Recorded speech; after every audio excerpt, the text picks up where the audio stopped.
Okay, hi everyone, welcome back. And in this update, we are going to talk about XDC. And if you remember, the last time that we made an update about this project, we were right in here and I was talking about the potential of having a 1, 2, 3, 4, 5, because this initial move on the upside to me looked a lot like an impulse. So I was saying at least we can consider from here some more moves on the upside in XDC, and that happened. The question for today's video is this: what can we expect to happen in XDC next, and what is going to be the potential bullish scenarios in validation point? Well, here's the thing: any kind of bullish possibility in XDC starting from the lowest low is going to get invalidated if we get a move down, and in that move we take this important low about, let's say, 6.6 cents. So basically I'm trying to tell you, you do not want to see a very strong move down, because if we do this at that point, we're going to say, you know what, maybe these are the sub waves for indeed an A, B, C zigzag, and we may see one more move down in order to reach to about this unbelievably important support from weekly and daily time frame at the same time between 5 to about, let's say, 6 cents area. Now, having said that, I think we can be right in here optimistic, but in the short term there is a chance that we may see another move down, because this initial move down right in here starting from the higher side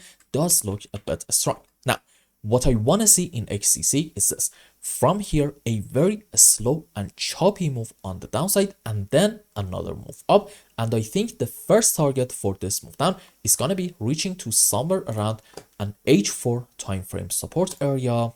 I think it was right in here about 6.9, 6.8 cents. So we may actually reach to about here, and then I want to see another move on the upside. And if we do this, okay, that's going to be, I would say, an optimistic sign, because sure, if we have overlapping of the waves, I am going to at that point probably tell you that this is like a 1, 2, 3, 4, 5 wave up in form of an expanding leading diagonal, which is kind of a rare pattern.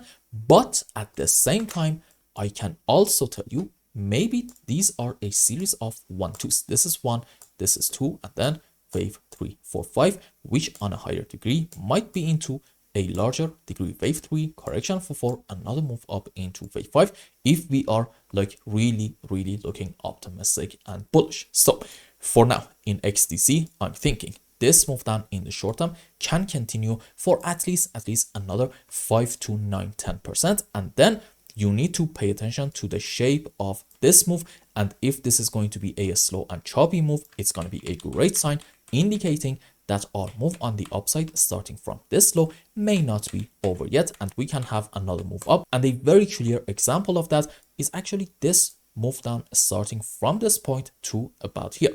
Let's just compare it timing wise to the previous move.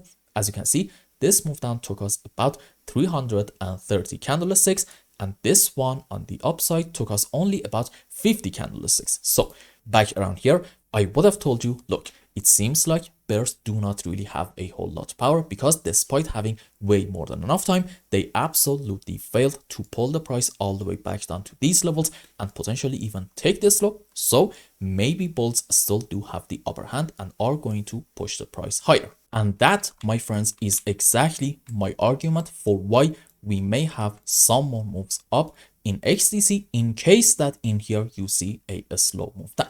So I hope I explained everything well and you understood what is going on in XDC. And until the next update, I hope you have a wonderful time. Goodbye.